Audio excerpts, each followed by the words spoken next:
Tyree Wilson will be a top 8 draft pick in the 2023 NFL draft. He's an absolute lock for it. Hey, how's it going, everybody? I am RC Maxfield here for the Back to 12 podcast channel. And all I'm asking you to do today is, well, if you like Tyree Wilson and you think he's going to be a top 8 pick in the NFL draft, simply like the video. It goes a long way. And comment below where you want Tyree Wilson to go in the NFL draft. Let's break this down because Texas Tech hasn't had a guy like this on the defensive end in a long time when it comes to potential to go in the top 10 of the NFL draft. And Tyree Wilson fits every measurable imaginable to be a top 10 pick in the NFL draft. Hell, top 8 pick in the NFL draft. And here's the reason why. He stands at 6'6", 275, runs a 4.8 40. But his arm length is insane. It's 36 inches with a wingspan of 86. Let me repeat that. A wingspan of 86 inches. That is some sicko type material going on for Tyree Wilson. And he has stats to back it up. He's got at least 7 sacks in the past 2 seasons and at least 13.5 tackles for loss. And here's the thing. You can look at those numbers and ask, why aren't they higher? Well, he doesn't have guys playing alongside of him, no disrespect to Jalen Hutchins as well as Tony Bradford, that are looked at as first-round NFL draft picks, right? You think about some of these guys that are going ahead of Tyree Wilson in the draft in terms of where they're slotted right now and where they've gone in previous drafts. The guy that comes to mind for me is Travon Walker, who went number 1 overall last year. Listen, if you're looking at the tape and you are looking at the production in college, you're not going to be able to convince me that Tyree Wilson isn't better than Travon Walker. And he was the number 1 pick last year, right? Now, coming into this year, he's probably the 3rd best defensive player on the board. You got to give credit to Will Anderson Jr. and what he's done for 3 years at Alabama. And then Jalen Carter, the DT from Georgia, who played in the national championship game as well. Those 2 guys are really, really good. But if you ask me who is the 3rd best defensive player in the NFL draft for 2023, it is Tyree Wilson. And I don't think it's a debate personally. You could bring up Brees from Clemson, Murphy from Clemson. I don't want to hear it, honestly. I think it's Tyree Wilson. And the reason is because he can do it in a multitude of ways, right?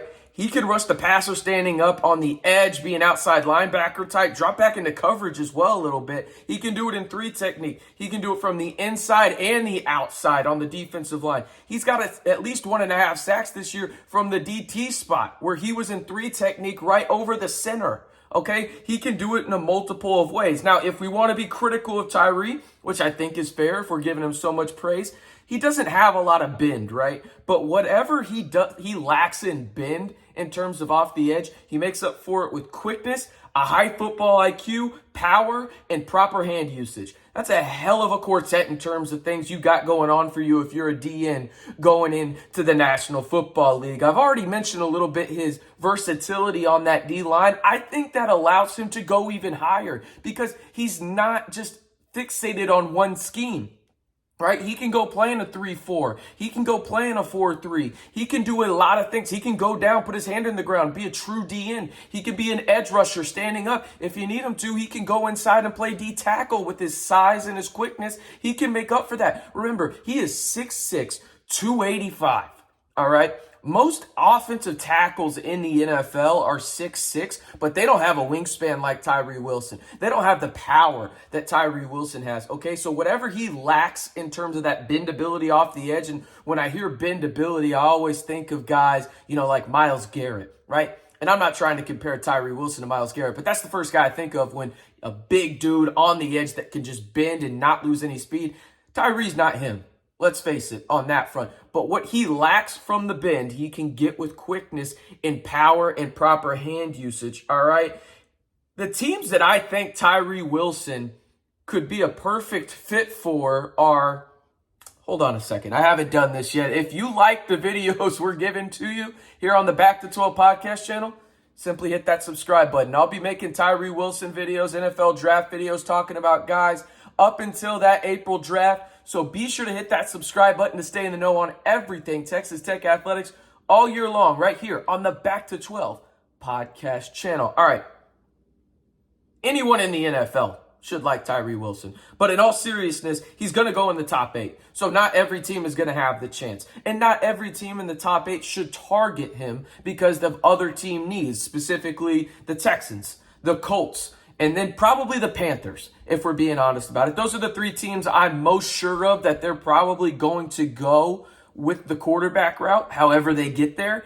Those are the 3 teams I'm most sure of. Mostly the Colts and the Texans, though. I think the Panthers could go a different direction if they don't like the guy there at the quarterback position, whether that's Anthony Richardson, Will Levis, whoever it may be. But in all honesty, these are the teams from 1 to 8 I think should target Tyree Wilson. And we're going to start at number 1 because I don't think there's any chance that the Chicago Bears actually draft number 1 overall. They are going to trade out of it, and I think the most likely spot is to number 4 with the Colts. If that happens, I think Tyree Wilson is at play at number 4 for the Indianapolis Colts. Reason being this. They have DeForest Buckner. They have some guys on that defensive line, Ngakoue as well, right, who's jumped around spots. He was at Baltimore, the Raiders, this, that, and the other, right? But you need a young defensive end that can come in and really push the envelope alongside DeForest Buckner, who's starting to get to the later stages of his contract there with the Colts. They didn't really get to the quarterback all that well this year because, well, other teams were just like, we're just going to double DeForest Buckner and make anybody else beat us. And it didn't really happen for the Colts. So that's a play right there that I think if the Colts stay at 4, they can go get him, right? But I truly think that that's where the Bears are going to pick right now. And the Bears just need a pass rusher. They need one desperately. They need to help Justin Fields. They really do. I understand that. But they also need to help that defense. I think you can go and get help with all that cap space that the Bears have in free agency and go target veteran wide receivers. Go get veteran guys on the line if you need to. Maybe another tight end, another running back, whatever it may be, right? But I think you have to take a defensive guy because the Chicago Bears defense was putrid this past season. So we've talked about the Colts if they stay at 4, as well as the Bears if they flip-flop there. But I think the Bears will trade that pick inevitably somewhere. So I think he could be a spot or a really good fit for those 2 teams.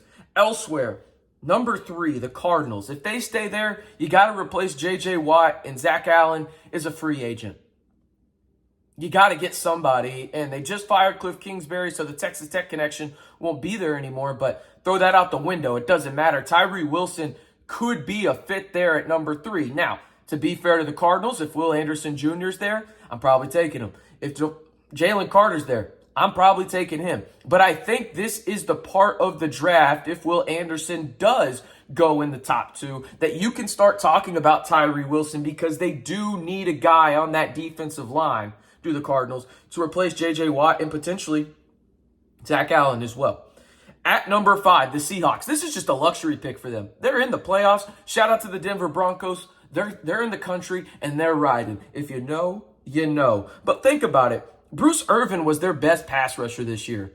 That ain't going to cut it. It's that simple. You got to go get a young guy on there. And just from a nostalgic and really cool type of setup, wouldn't it be pretty cool that Seattle, arguably 2 of their best 3 defenders potentially, could be Red Raiders? Jordan Brooks coming off the ACL, and then you got Tyree Wilson. I think the fit is there perfectly, and I would not be surprised at all if he goes number 5. He just screams a guy that would really fit in to that Seattle Seahawks culture and scheme as well. At number 6, the Detroit Lions. Could you imagine just how scared offensive coordinators would be for the next decade, having to game plan for Aiden Hutchinson on one side and then Tyree Wilson on the other? I know I wouldn't want to do it, but that's the point that the Lions are in, and it's kind of like the Seahawks. This is a luxury pick for them. Shout out to that Jared Goff and Matthew Stafford trade. You may have won a championship, LA, but you're in the toilet now, and who knows if you even have your coach and Sean McVay next year. The Lions are in a really good spot. I don't think they go quarterback. I think they go and get 2 defensive guys in the first round, allow Jared Goff to be that gunslinger that he can be on the offensive side because their offense was really good this year. They just need some work on the defensive end, and I think that they go out and get an edge in Tyree Wilson. It would be a perfect fit to have him and Aiden Hutchinson, and then you figure everything out at 18 and go the route for best player available there if you want, if you're the Lions. The next team, it's kind of tricky. It really does depend what they do in free agency. If you believe Tom Brady's going to go out there, maybe Jimmy Garoppolo, whoever they go. They could go quarterback, and of course I'm talking about the Las Vegas Raiders. Listen, you've got Chandler Jones, you've got Max Crosby. I get it. Chandler Jones is probably going to be in his last year there just because the cap hit goes just tremendously lower after the 2023 season. I expect him wholeheartedly to be there next year with the Raiders unless they get a deal done or something. But if you think long term, having guys like Max Crosby and Tyree Wilson as your bookend DNs would go a long way in alleviating a lot of the problems and issues you have in that secondary. So I think that that's a route they could go. At number 8, the Atlanta Falcons. And listen, this is the only stat I have to give you about the Falcons. I'm not even going to bring anything else up. The Falcons had the lowest sack percentage in the NFL, 3.6%, and the second lowest QB pressure rate, 22% in the league 1 year after they finished last in both categories. Insert Tyree Wilson. There you go. That's what I've got. So listen, I want to hear from you guys again. Where do you want Tyree Wilson to go? And where do you think Tyree Wilson will go? Because I know a lot of y'all want him on the Cowboys. It's just not going to happen. He's not going to be there unless they trade up. And listen, they're not going to. Where do you think he ends up? And where do you want him to end up? Let me know down in the comments below. And hey, let me know as well down in the comments below. Am I crazy for thinking he's a top 8 pick? I obviously don't think so. But let me know down in the comments below. Again, I am RC Maxfield, reminding you one more time to hit that subscribe button to stay in the know on Texas Tech athletics all year long, right here on the Back to 12 podcast channel.